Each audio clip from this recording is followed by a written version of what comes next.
Par contre, j'observe que sur ces manifestations-là, vous avez un problème. Mais quand l'Action française manifeste au cri de « Abat la République », là, vous les laissez manifester, ça ne vous pose pas de difficulté.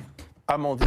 On ne veut pas de cette manifestation qui va être très clairement antisémite, qui va être violente. Nous ne le souhaitons pas. Si à chaque fois qu'il y a une situation difficile, je pense, la semaine dernière, vous en parliez beaucoup, sur la drogue, c'est compliqué, donc autorisons, puisque nous n'arrivons pas à maîtriser la situation. Alors donc là, les manifestations, ça va être extrêmement compliqué, ça va être le chaos dans Paris. Donc comme on a peur de ça, bah finalement, autorisons-la. Je comprends votre point de vue.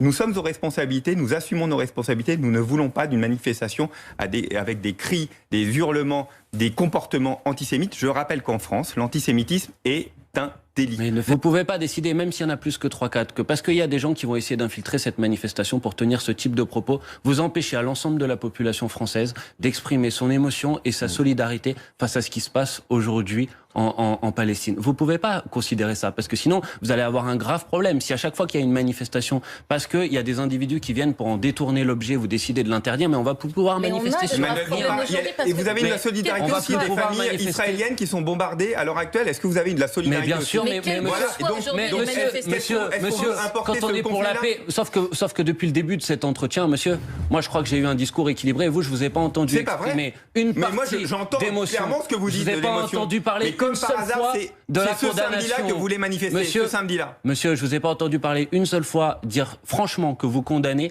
les actes de l'État d'Israël qui sont contraires au droit international. Je vous ai pas entendu le dire une seule fois. Alors dites-le. Moi, je suis député français, je ne rentre pas. Vous savez, je suis allé plusieurs fois sur le terrain. Monsieur. On a toute une mouvance autour de ces idées-là qui décide de vouloir venir manifester dans toutes les villes de Paris pour crier sa haine antisioniste, antisémite, parce que c'est ça, Bruce Toussaint, qui va arriver. Est-ce qu'il faut qu'on attende?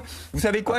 Juste, je vais terminer là-dessus. Vous savez quoi? On fera la même émission juste après les manifestations. Vous me direz, mais monsieur Maillard, comment ça se fait que vous ayez laissé dans Paris encore des cris antisémites alors que vous savez très bien ce qui se passerait? Manuel Bompard, d'abord, est-ce que vous auriez l'assurance qu'il n'y aurait pas en effet, de slogan pro-Hamas ou alors antisémite?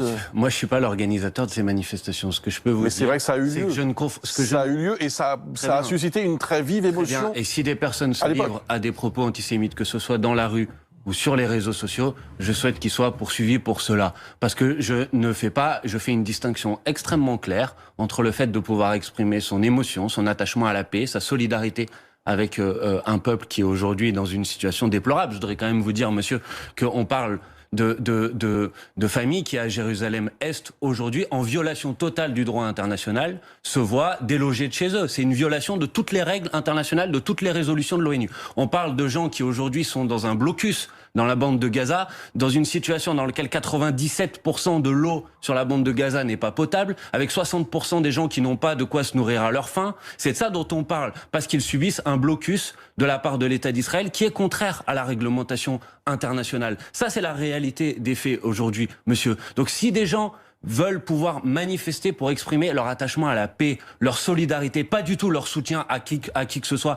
Dans aucune des manifestations, les appels à manifester, c'était des appels à solidarité avec le peuple palestinien. C'était pas du tout des appels à soutenir un tel ou une telle. Moi, je suis très clair sur le sujet. Je souhaite que ces manifestations puissent avoir lieu. Je souhaite qu'on puisse exprimer notre solidarité avec le peuple palestinien. Et si certains utilisent ces manifestations pour tenir des propos antisémites, je veux qu'ils soient chassés de ces manifestations et qu'ils soient poursuivis pour ça. C'est clair, non? Par contre, j'observe que sur ces manifestations-là, vous avez un problème. Mais quand l'Action française manifeste au cri de « Abat la République », là, vous les laissez manifester et ça ne vous pose pas de difficulté.